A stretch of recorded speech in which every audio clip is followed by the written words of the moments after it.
ဉာဏ်စဉ်16ပါးဘုရားရှိခိုးမာစီဆရာတော်တဲ့တခါမှတော့မရှိခိုးမှုသေးဘူး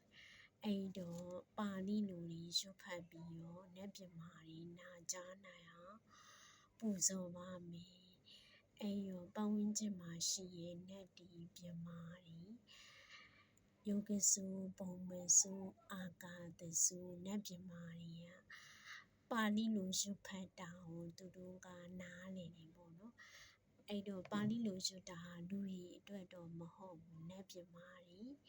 နားထောင်မှုတွေရွတ်ဖတ်ပြီးရပါဒါကတရားကိုမျှဝေရပေါ့နော်အနာမရူပပရိစေတံတပိစယပရိင်္ကေတံသမတနံ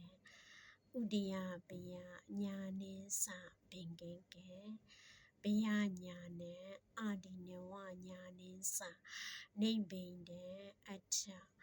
မုံစီတုကမြတံပရိသင်္ခံသင်္ခါရုဖိကခံအနုလောမိသကောတရဘောမကညာနံဖလံတတ္ထာပစ္စဝခဏညာနံတိလောကမိပိကေနာစီအဒီတိတာတနိကေညာနိမိသောလာတုတ္တရေဒီတေတာရံပဝတ္တာရံဗုဒ္ဓံတိဟာတရဏမိအဲ့တော့ပါဠိရောမြန်မာပြန်ရောဆိုရင်တော့ဒီဟာ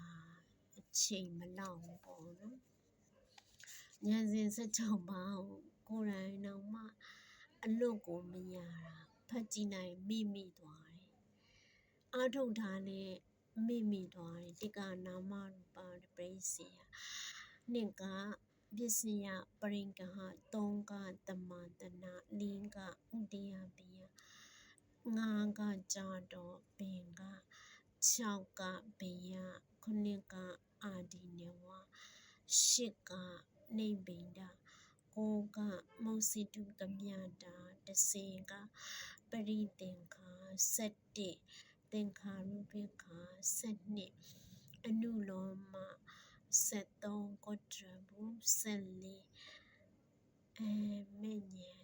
15ဖုန်ညံ16ပစ္စဝခဏ